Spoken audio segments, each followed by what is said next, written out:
What's going on, everybody? Thank you for joining us for another episode of the AskEssel show.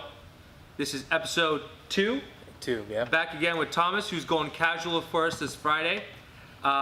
Returning again, we've got a couple questions from social media, and let's do it. Oh, today we are sending our question askers the ESSEL stress ball. ESSEL stress balls. So first question comes from Jeff Hastings. He's out of San Francisco, local guy. He asks, are clearances regulated or needed by law during a rehab? He's going to be doing a rehab soon, and he wants to know kind of what is going on with the clearance process, what's necessary, what's proper procedure, and what he should look out for with his general contractor and abatement company. To answer your question, Jeff, clearances are not regulated. So in a private, like a multifamily apartment building, office building, when you are doing abatement, clearances are not required by law. Now, it is used as the only way for the owner to verify that the abatement company did the work properly, and by that, essentially what the clearance does, the results, identify the results and ensure that it's safe to reoccupy.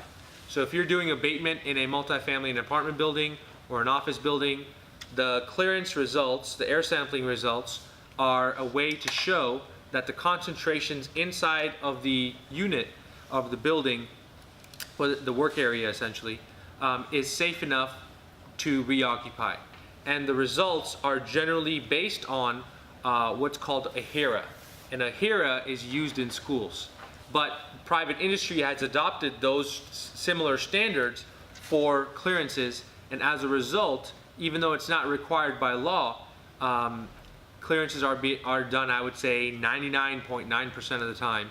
Even if you as the owner / contractor don't require a clearance, more than likely the asbestos abatement company will do it because it's a way for them to make sure that their liability is protected after the job is over.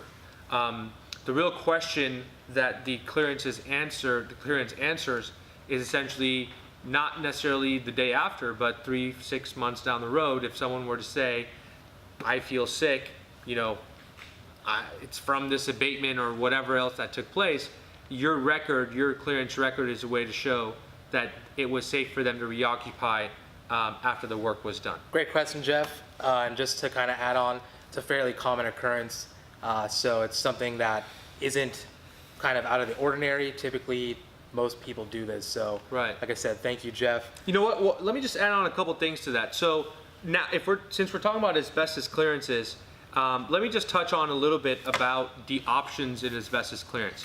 One of the most fundamental differences in asbestos clearance is what method you're using, what method you're sampling by, which essentially means the type of analysis that the laboratory is going to do. The two fundamental choices you have, the most common choices you have, are the PCM and the TEM. The PCM stands for phase contrast microscopy, and the TEM is transmission electron microscopy. The difference between the two is basically the TEM method identifies asbestos fibers exactly. That's the only fibers they're looking for, that's only fibers they'll report on.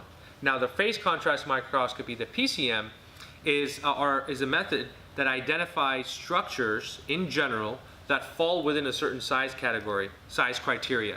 So we look at the width, the shape under a microscope, and as long as the sort of fibers that we're looking at on the microscope fall within that category, we call it a fiber and we count it.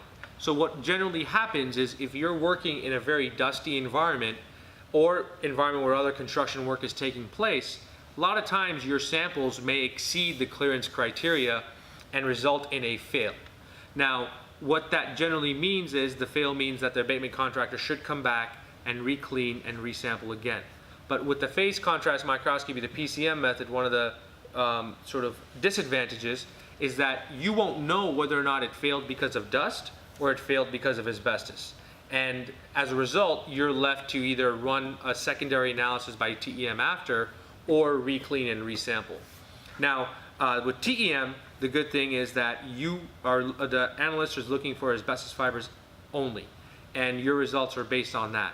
The challenge is that there's a cost differential of about For example, if a PCM sample costs $15 a sample per sample for a 24-hour turnaround, an asbestos sample will cost $125 a sample, TEM asbestos sample. As a result, sometimes that's a tough hurdle for a lot of clients to get over, especially if you're paying for, 10, 20, 30 samples. But those are your fundamental differences. For us, we always recommend going with the TEM, especially in asbestos abatement criteria, because then you can answer the question precisely about whether there are asbestos fibers which are regulated in the containment after the work was done versus other types of fibers which we may not care as much about. And it's fairly easy to say that costs add up, number of samples, especially with TEM.